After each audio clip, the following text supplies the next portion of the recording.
All right, and we are live. Zane and Steve still in quarantine. And this time, no tech issues. How about that? We have figured it out. Well, we just didn't touch anything in between. At least this time, we figured it out. Hell yeah, dude. We're pretty much masters of the podcast realm at this point. Well, I guess we saved the day, it's safe to say. Did you ever watch Knox's Corner when you were in, like, middle school? Oh, like the claymation stuff? Yeah, that Johnny dude. Knoxville ran. There was Did he? I didn't know that. Johnny Knoxville's Knox's Corner. Wow, that makes a whole lot of sense. Dr. Bob saves the day is the video I quote pretty often. Well, I guess I saved the day, it's safe to say. Oh, I don't remember. I'm trying to think of some. We're going to watch one of those after this. I remember one where a bunch of guys were drowning in a puddle. Like the same puddle they all kept drowning in. Oh no, he fell in the puddle. Oh, dude, I used to be so into that when one of my like buddies showed me in like elementary school. That, addictinggames.com, Newgrounds. Mini clip. Oh, yeah. Was a big one. Newgrounds had an adult section that I stumbled on in high school. Yeah, dude. I stumbled on that in high school. Second grade. Maybe middle school for me.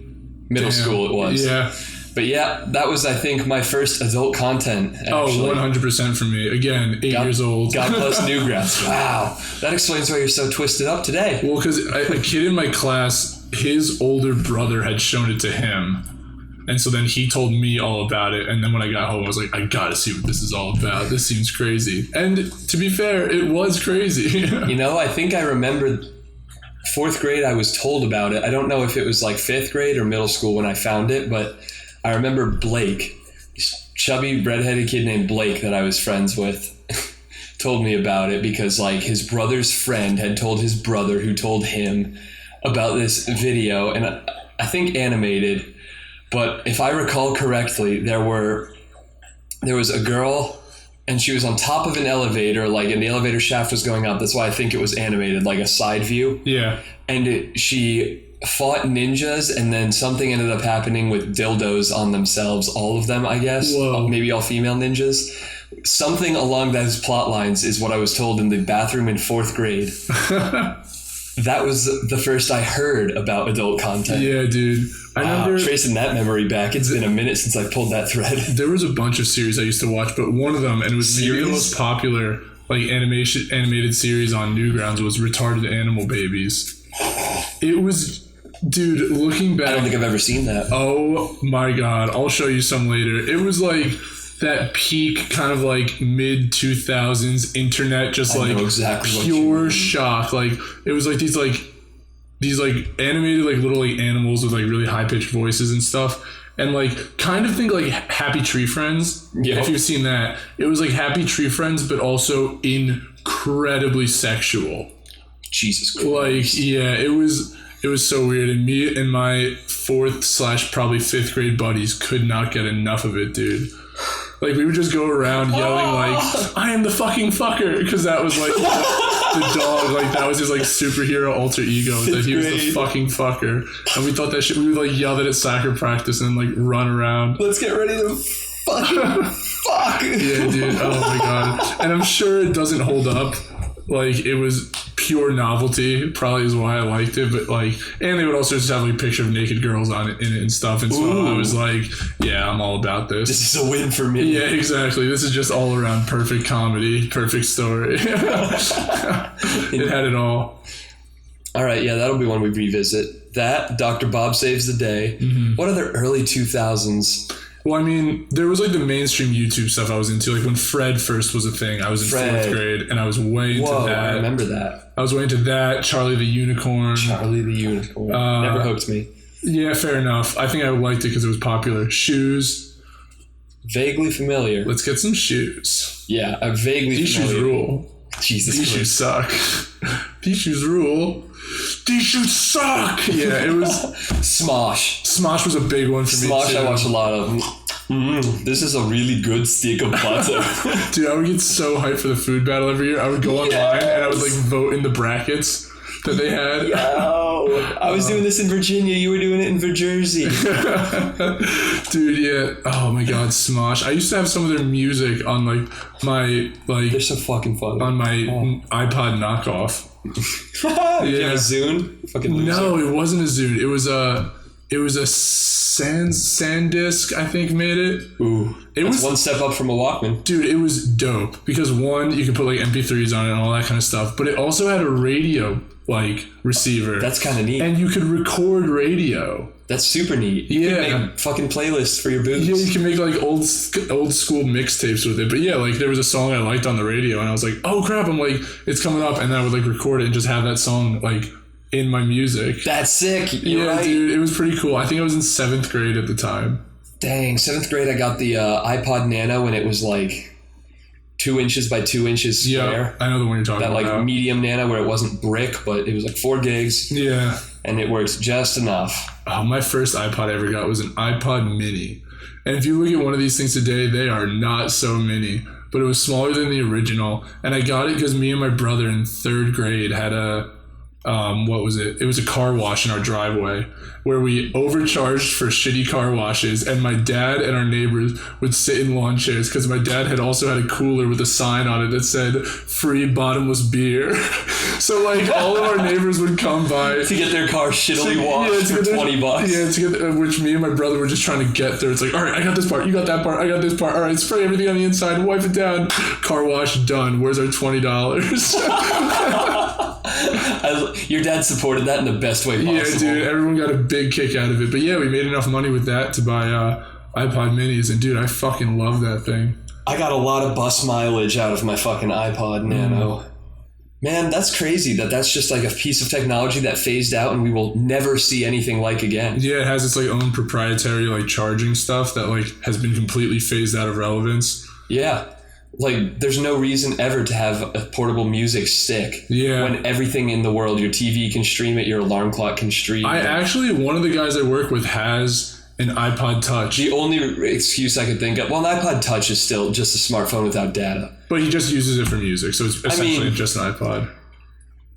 Still close. Mm-hmm. People do that for storage. Like, when I had an iPhone and then I upgraded to Android, I just kept the Wi-Fi iPhone as my MP3. But that's still different from like having a dedicated MP3 player. Yeah, really. Yeah. If you're playing apps and games, although to be fair, I played like this Song Summoners Final Fantasy-esque game all the way through twice on my Nano. Yeah. Where you would summon it when you could get up enough like money or points or whatever. It was kind of like a, tile turn-based top-down. Oh, like isometric? Yeah, sort of like a lot of JRPG types. Gotcha. But you could summon new heroes from your songs. So like you picked the song to summon, and I never really figured out what the criteria was, but some of them were different types and some of them were different strengths. Yeah. So it was really cool because you'd be like freaking hyped. At this point, I think I might have even still been buying music every now and then. Oh, I was definitely buying on iTunes like $1 a song back when I was definitely like that some young. songs. I mean, I only had like 50 or 60 songs and a lot from my mom's library, I'm sure. But gotcha.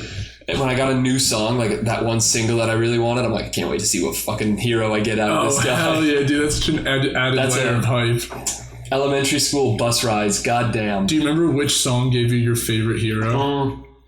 I wish I could. Yeah, fair enough. I'm sure they were fairly generic. Yeah, honestly, looking back, there's probably like 4 or 5 types and just randomly rolled you a high level or not. Did you ever get games on your phone before you had a smartphone / iPod Touch? You mean like on the flip phone? Yeah, flip phones, like sliding phones. I played the demos a lot. Okay. Dude, like a lot. I played the demos, but I never bought them. I got a couple, and like whenever I bought anything on my phone, my dad would always find out, and he would always get mad. And so like sometimes I would just be like, it's been a while. Like, I'll just get this. So like if I bought like a ringtone or a ringback tone. Oh my God. Do you remember ringback tones? No. Do you remember back in the day when you would call someone with a Verizon phone and sometimes there would be classical music playing instead of ringing? So you could buy different songs for your people to listen to while they called you. Yeah. And so me and my brother would do that sometimes, like, all right, you get one and I'll get one. Like, and then that'll be evenly made. Yeah. And so I had A Little Less 16 Candles by Fall Out Boy. And dude, when you listen to it back, it is phone call quality audio. It's so bad. But like, yup, I fucking love this song right now. So I played that. And then so some of the other things I bought sometimes were games. And that's how I originally played Mega Man 2 was on my little like sliding. Oh, mine didn't have. Oh, my like NV3. I was thinking exactly. Verizon default. Like I played the Brick Breaker demo, but Oh yeah, no. on the NV3, no games, Dude, and it was a very like faithful recreation of Mega Man 2. Like, dude, that gameplay is so sharp. Like it's like all you need is a jump button, a shoot button, and directions like to play it well. And like my phone had clicky ass buttons, so like it was responsive enough. And like, yeah, it was Mega Man 2 is a very small game, like memory wise. So I played through the whole thing. That's incredible. Yeah. Oh my god, yeah, that was so much fun. And then I got some shitty Spyro game that was like clearly just made for a phone. It was bad. Yeah, and then look at what you've got now for phones and what they can do. Seriously, dude. Play some Bloons Tower Defense. That's just like peak level app entertainment.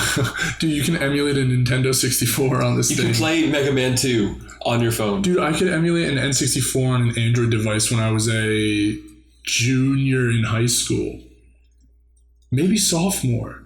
I didn't know Android phones were that advanced at that point. I had a tablet at the time, not a phone, but Still. you could do it on phones. But yeah, dude, that's how I played through the original Castlevania. I was the shit when I did this. Everyone wanted to know what the fuck was going on because I come in with my like Motorola Android tablet, pretty good size, like 13 inches. Oh wow. Yeah, and I would have it in its like case, which was also a stand. And then from GameStop, I bought a generic Bluetooth controller. And so, dude, I was playing like Mario Kart 64 in class or like in study hall or like whatever. I was playing like Smash Bros 64. Whoa. And that's how I played through the original Castlevania. Like I played all the way. No. I did that when I was emulating on a PSP. But what did I play? I did emulate on a PSP. I played all the way through Super Mario Bros. 3, and I played the first 5 Mega Man games along with other games. But yeah. Wow, that's a hefty work. I know.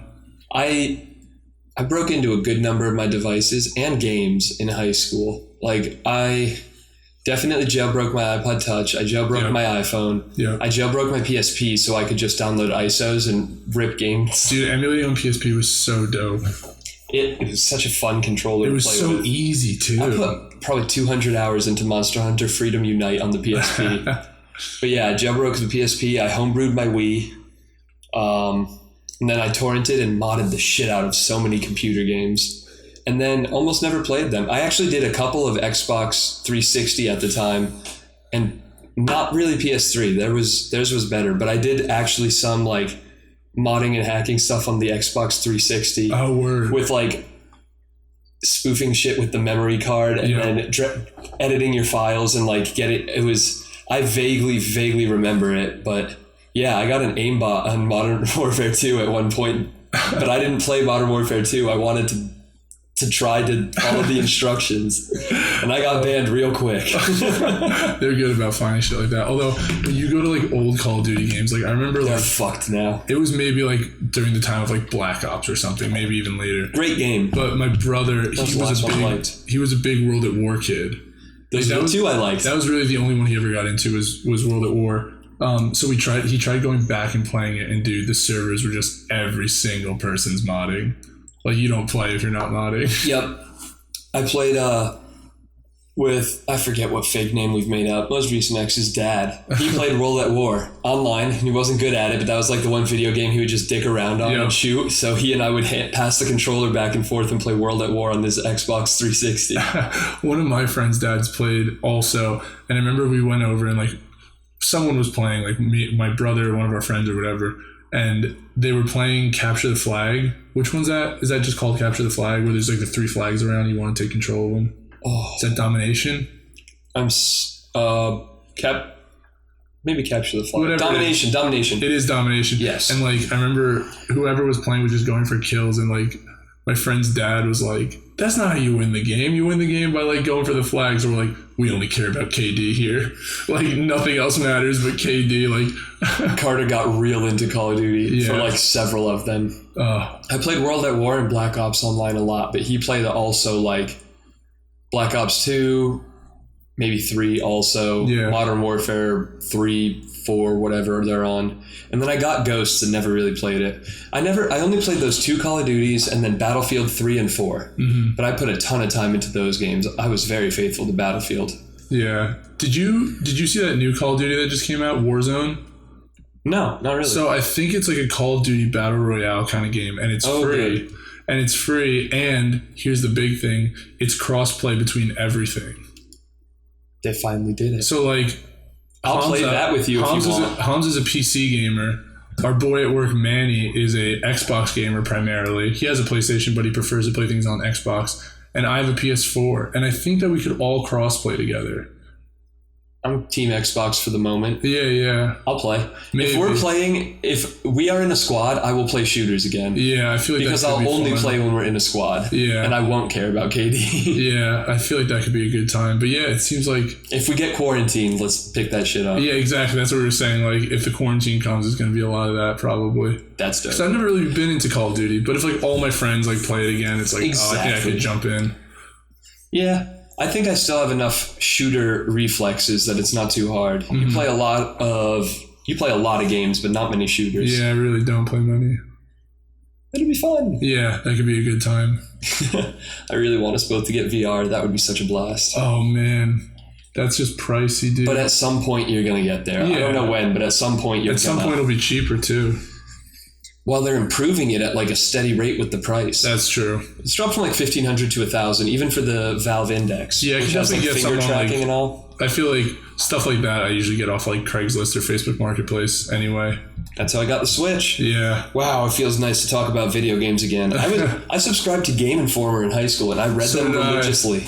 So did I. Fucking cool. Yeah, because I think I got it with like a GameStop membership. Yep. You got like a free subscription to Game Informer. Correct. Yeah. That's why I had it too, but I made sure to renew it. I liked it. I remember in high school there was a GameStop opening like super close to my house. And so while they were still like putting it together, I like came in with my like little high school resume. I think I wore like a collared shirt. My dad was there. And I was like, hi, I'd like to apply. And then they never called me back. Oof. I've been ghosted from some jobs. Mm-hmm. It happens. Yeah. Just volume. I eventually worked at Best Buy though, which was better. It was cool.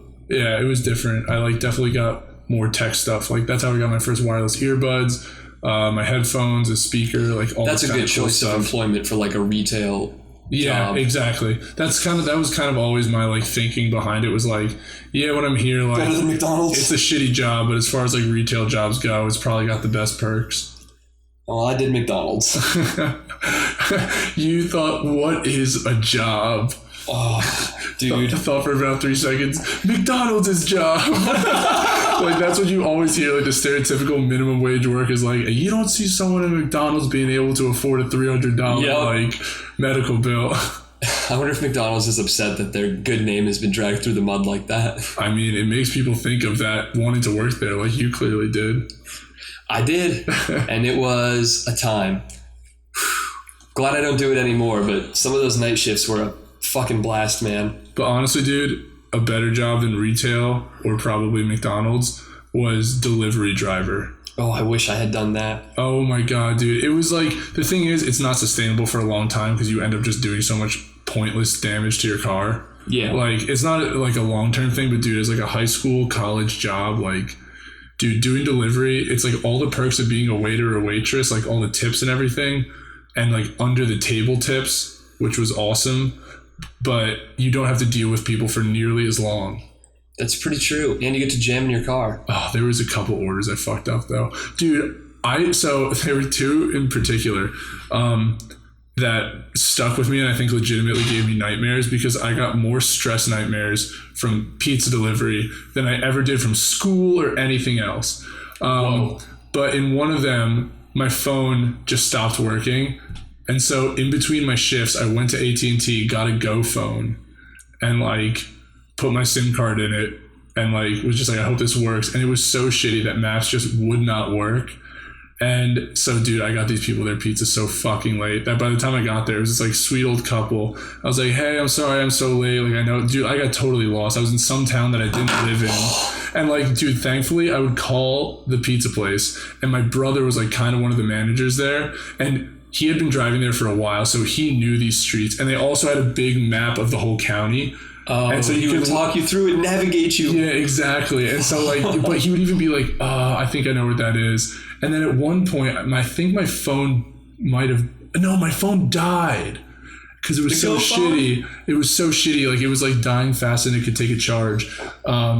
But so I stopped at this gas station. I was like, hey, I'm sorry. Like, do you have a phone I can use? Like, I don't know where I am. Like, blah, blah, blah. And the guy's like, and the guy sees the delivery sign on top of my car, and he used to work at the pizza place that I worked at, and he knew my brother, and he knew all the managers. Whoa! And he's like, yeah, tell Webb I said hi, like, talking about my brother, because he was Webb, and I was Webb 2.0. Yo. Yeah, and so eventually I got there. I gave these people their pizza. They're like, oh, I'm like, I'm so sorry it's late. They're like, oh, yeah, we called like 2 or 3 times. I was like, don't worry. And so she starts getting money out, and I'm like, honestly, like, don't worry about it. I just like gave it to them on me because I'm sure it was cold. And then the other one was my last delivery ever.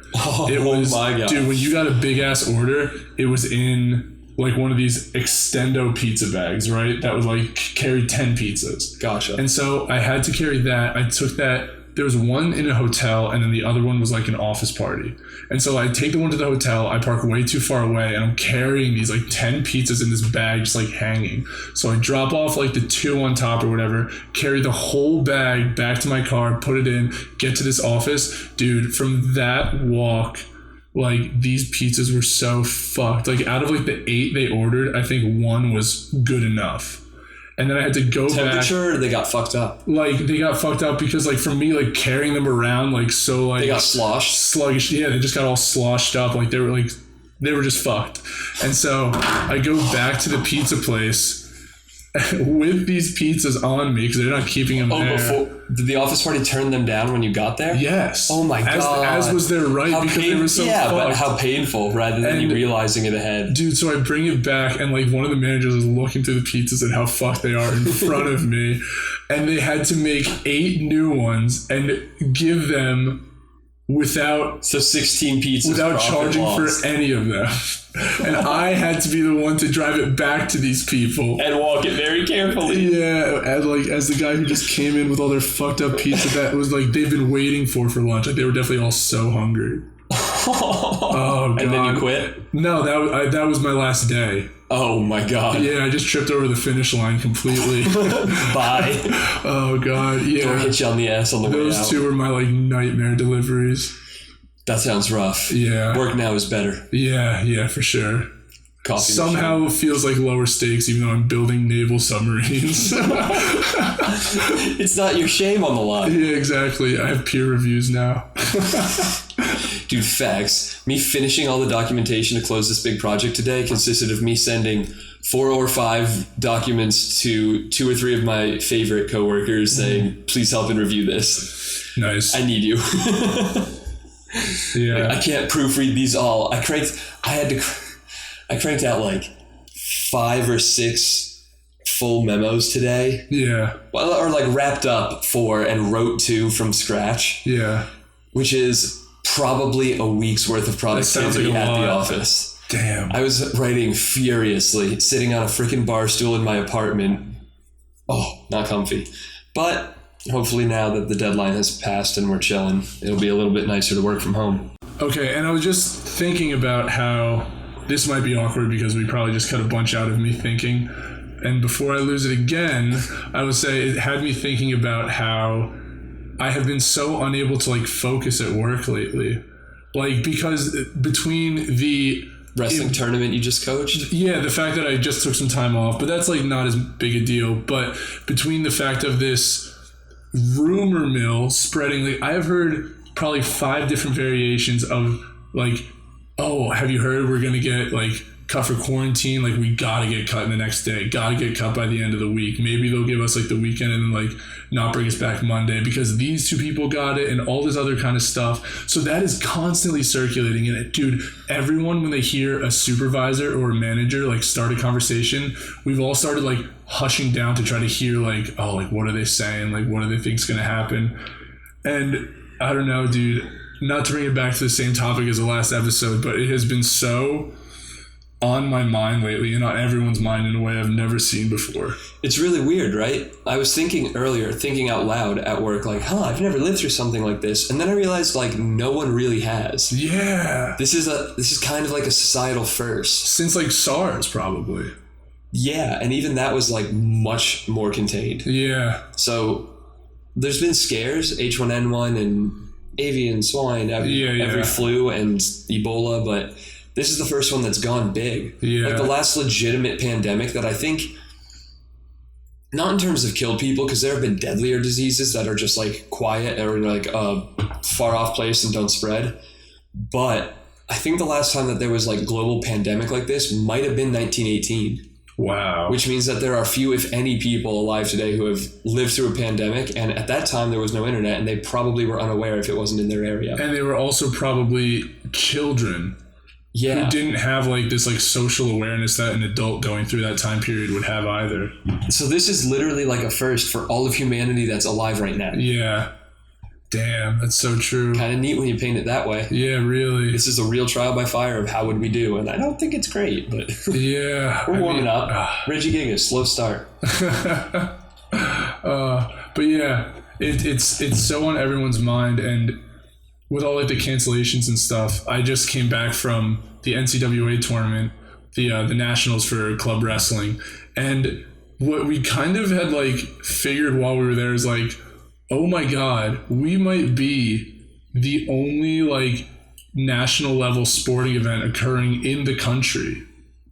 Super possible. UFC is the only major that hasn't shut down, and they didn't have any events this weekend. Yeah, like that's insane. Like I would go to like a sports bar, or even when I was hanging out with the guys back at the hotel. They're watching reruns? Yeah, we were watching a rerun of the Syracuse UConn basketball game that went to like 6 overtimes, and like it was like 2010 or 2012. Whoa. And we were like placing bets on it because we all kind of knew how it ended, or at least most of the guys knew how it ended. But they were placing bets on like, all right, second overtime, UConn wins a tip. Who wants to bet me $1? Just like, seeing like if anyone remembered it. Not even that, just like and goofy bets. It was random. Yeah, just goofy bets like that. Fun. Or like third overtime, Syracuse scores the first point.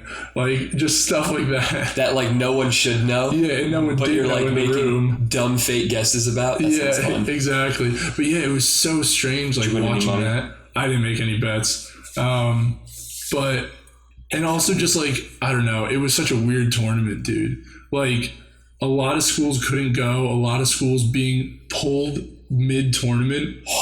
And not to throw shade on other schools, but UConn got only one forfeit in the entire tournament, and it was like the consolation round of 64, and our backup 174 pounder got the forfeit. So didn't really contribute to the overall team. So it did nothing for us, and some of these other teams are getting lucky breaks. Some guys, a lot of guys got forfeits in the semifinals to go on to the finals. Holy shit. Dude, a pin in the semis basically is what they got for their team.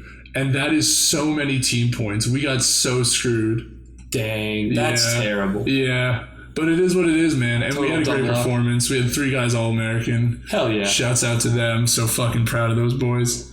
One of them's a freshman, so there you go. We got another 4-year on our hands. Did better than I did freshman year too. Got 7th. My God. Got 7th in the country. We had another kid who... Did you All-American 4 years? Yeah. Nice. Except, oh my God, this pissed me off. They hand out a program at like the beginning of the tournament, just like a little magazine talking about like the upcoming tournament, like how the season's been going, all that kind of stuff. Printed in it. And they had me for most times in a national final, but they did not have me for 4-time All-American. And the 4-time All-Americans were the ones that got their like pictures shown and all that kind of stuff. Dude. I know, they totally burned me. I was like, oh my God, what the hell? So yeah, I spoke to someone about it, and hopefully that'll be rectified next year. But anyway, one of the other All-Americans we had was this kid who, it was his first year of eligibility. So he still, if he ends up doing 5 years, which he might, like he'll have possibly 4-time All-American. Holy and crap. Dude, this kid is D1 talent.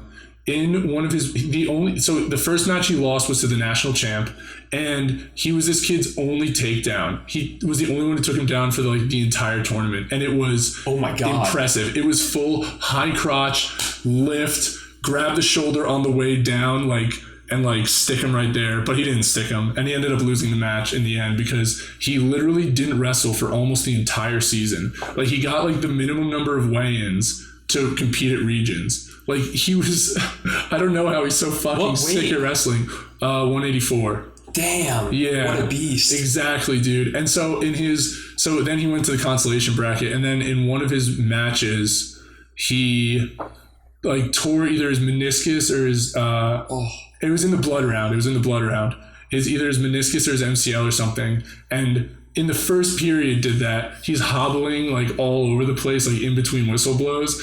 And dude, he kills the kid. Like with one leg. Yeah, basically, dude. He still kills the kid. We take him over to the trainer. This dude can't, like, we put him in bed later. He can't get up to shower. Like, he is fucked. So the third day we weigh him in, but he injury defaults all his matches and takes 8th by default. God, but he could have taken 3rd at that tournament. That's insane. Yeah. And then the other one is McKay, who's a team captain this year, who I've been there through his whole collegiate wrestling journey. Like, I was on the team with him for 2 years. Then I coached him for 1 year. And now I got to be here for his nationals where he finally All-American. And he took 5th. He did the best on the team. That's amazing. And it was his first time doing it, dude. Good for him. Yeah. What a grind. Rough patch in the middle of the tournament, but ended up really strong finish, dude. It was great. And then you actually were able to fly back, so that's good. Yeah, that's true. How empty was your plane? So I took 4 planes, a layover each way. The first plane, I got a full exit row all to myself. Oh my God. Which I shouldn't have. Well, I kind of did. My original seat was behind the exit row. But I was in the seat that had the legroom. Yeah. So it would have been fine. But this guy was sitting in that empty exit row, and I guess that was not... I didn't get the full story, but I don't think that's the seat that his ticket was for. And so the flight attendants were telling him, you have to move. And then they filled the seat with someone. He was clearly drunk. Oh. Also. And so I think, and he's saying all this stuff, like he has all these excuses. It's very clear that he's just drunk. And they eventually get him off the plane. And then the flight attendant... Get him off the plane? I believe so, because they walked him up front. Oh, whoa. So the flight attendant comes over to me and she's like, oh, would you like to fill that empty seat right there? And I was like, of course I would. And then she's like, okay, I just need your help in case of emergency. I was like, yeah, you got it. And I just had all that room to myself. The second flight, not an exit row, had a whole row to myself. The third flight, again, whole row to myself, which I was able to lay down in, which was so comfy. Armrests? Yeah, fold up the armrest and lay down across them. And then the last one, I got an aisle seat and there was no one in the middle, but I didn't have the whole row to myself. I was running it almost perfect game. That was incredible. Yeah, because I kept checking my flights. A little pro tip for you guys at home. Constantly check your flights, because on American, at least, you can change them for free at any point. Yeah. Ooh, so see what's open. Yeah, exactly. And another pro tip, if you see an empty row of 3 and you want to sit there, pick the middle seat. And less people will sit there. Because no one wants to sit next to you. Yup. And it's very rare that a whole row will fill up like that. Maybe they will, but that's why you keep checking in again and again. But so no one wants to sit, everyone's last choice is to be the third in a row of 3. So at least if you sit in the middle, you'll probably still get one of those sides free. True. Yeah. That's the right way to play it. That's the statistically best game. Exactly, dude. I think I have it figured out. You're operating on big brain time. I know. I like plane travel. Feels like I can check out from all responsibilities, and if there's a movie, that much better. If not, I always have Netflix downloaded. That's so true, yeah. And now we have a Switch, dude. Oh my god. Plane flights are a whole new level. Exactly, dude. I was playing Mario Odyssey the whole way, one of the full trips. You could be laying down in your full seat playing the Switch. Yep. Basically in bed. I was doing that watching Castlevania on the plane. Just laying down watching it after watching Jojo Rabbit. These plane rides were amazing. Yes. Normally they're not nearly this comfortable for me. Best one I ever had was flying from Africa. I flew from Johannesburg, I think, to London for the connection. And that was an 11-hour flight, and I had the full row to myself. Wow. With a bunch of first-run movies. It was a 4-seat row on the side, so I had 4 seats to myself. Wow. And I was in my pro tip time. If you have time and you're not in a rush and you booked your travel smart so you aren't speeding from one thing to the next or barely making your flights, sit farther back in the plane.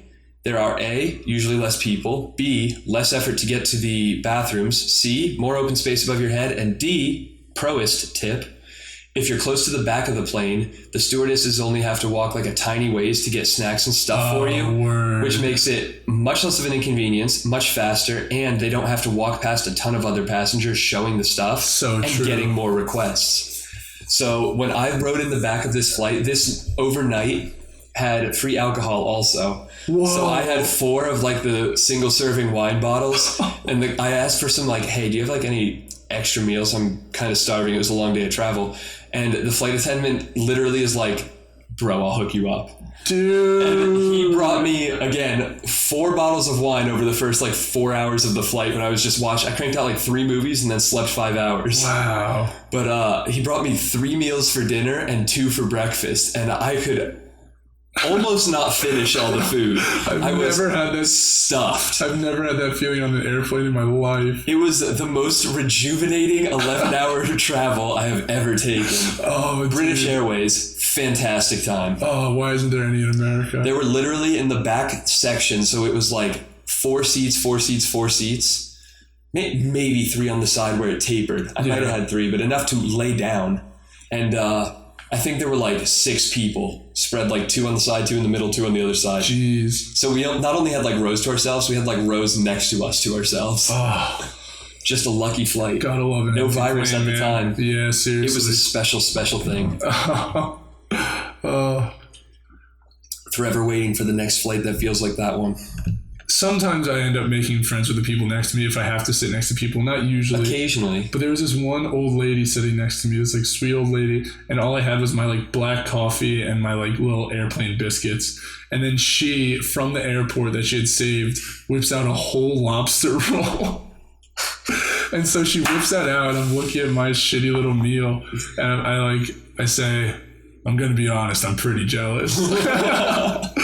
And she's like, oh yeah, well, I'll probably not be able to finish it. And she doesn't, and then she offers it to me. She's like, would you like the rest of this? Dude, it was a whole half lobster roll. That's incredible. I was like, yes, I would love that so much, thank you. And she's like, here you go. I love it. I think one time I sat next to 2 women who, I don't know if they were like just looking for some side action from their husbands or whatever. I was going to, I think, to Estonia at the time. So I don't know what they were going there for, but that's kind of the general vibe. Like, did they seem Estonian? No. Okay. They were, I think, British. Word. But like slightly higher, like nicer dresses, jewelry, whatever. And they both ordered like the wine and or 2 different appetizer things with like olives and cheeses and stuff. And I was the third person. First class? I don't know.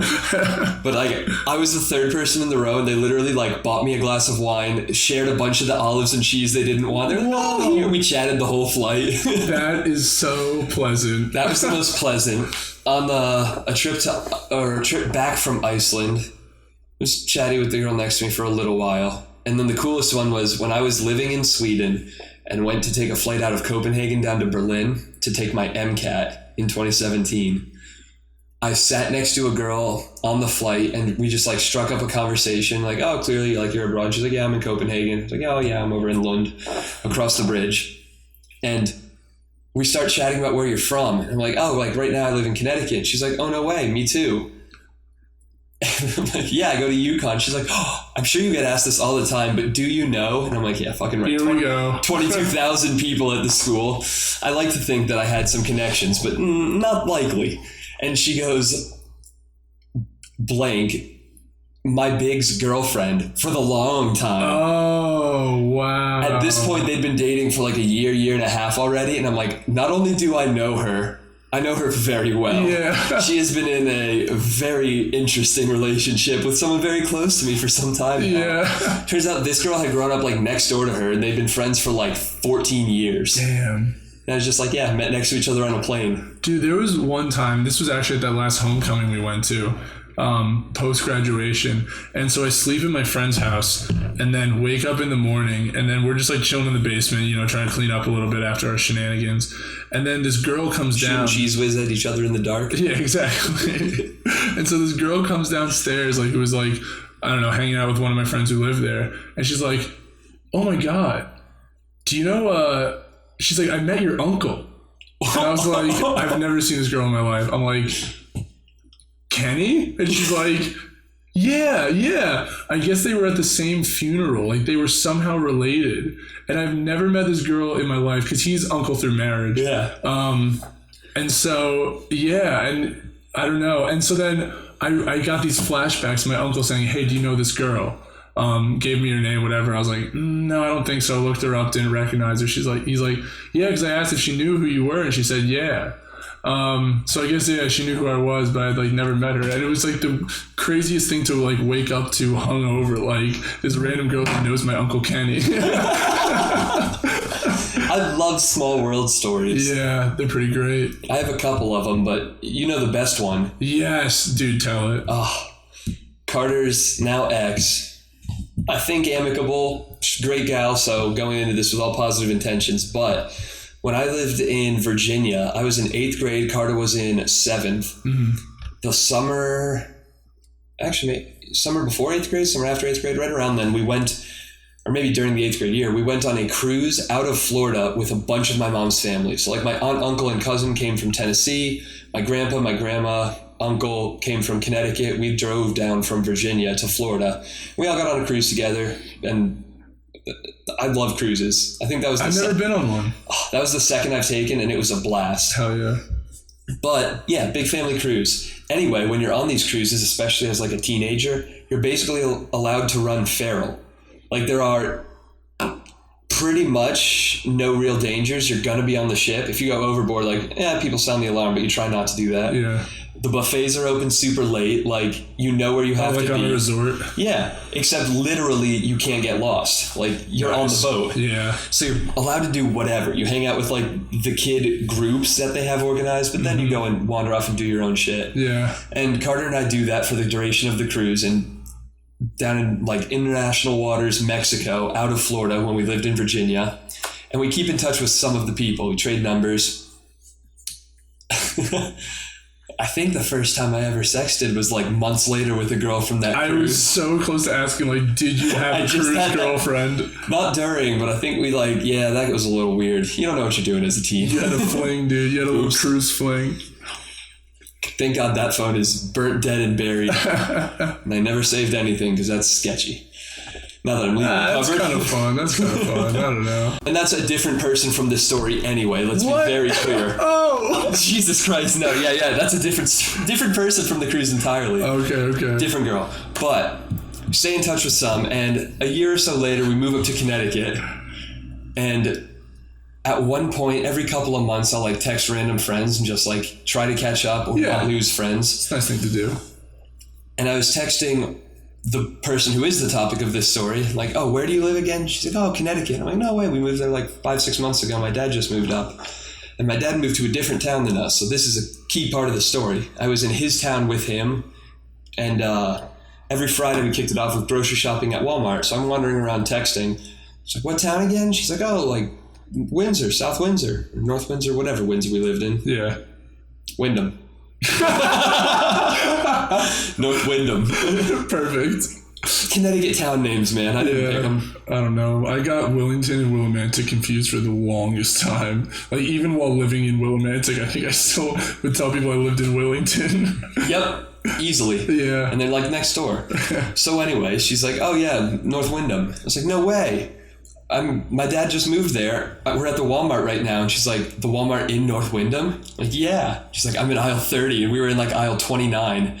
We're like, holy shit, I haven't seen you in whatever now, a year and a half, 2 years. But like, whoa, this is crazy. We're kind of almost neighbors. Yeah. Anyway, for the next couple of years through high school, like every so often, just a text catch up so that we still know who each other are. But you haven't met up? No. Okay. And she goes to a different college. She's in Carter's grade. But like sophomore, junior year of college, I was texting her like, hey, well, how you been? What's going on in college and everything else? She's like, actually, I'm at UConn tonight. I'm going to Huskies with my girlfriends. Whoa. And for those who haven't caught on, Carter was the head bouncer of Huskies at this time. So I text him. I'm like, yo, you'll never guess who's showing up. And she does, and they catch up for a bit, and then they start going on some dates, and then they started dating, and they did for like 2 years and change. Which girl was this? The most recent ex. Say it and I'll bleep it since I'm editing this one anyway. Oh, that's an ex now? A month or so. Oh, that's too bad. I didn't know that whole backstory. All right, so we'll uncut out right here. Yeah. Steve didn't know that's an ex now, so that was a bit of the confusion of it. I guess Carter's had some girlfriends. But yeah, so we lived in a different state entirely, went on a cruise out of a third state, met this girl in international waters when Carter was 12 and I was 13. Yeah. And then literally a decade later, 9 years later, they started dating again. So you sexted with your brother's girlfriend? No, you dipshit. No, I know. It's a different person. I'll be honest, that I know was one of those things where you're learning to drive and your mom's like, you're creeping, and you're like, I know, and then you uncreep. That's great. Like this, I was gonna ask you to edit out the whole like stumbling through the no, I was just sexting at the time in 13. Yeah, no. But I guess now we have to leave it. Now it's canon. Also, I want to correct something I said earlier. And it's kind of funny that I said I always got Willington and Willimantic confused. And I lived in Willington, and I would tell people I lived in Willimantic, which is the opposite of what I had said before. All right, so we're both idiots, and you're getting demonetized, and I'm going to prison. Yeah, sounds good. I'll see you there.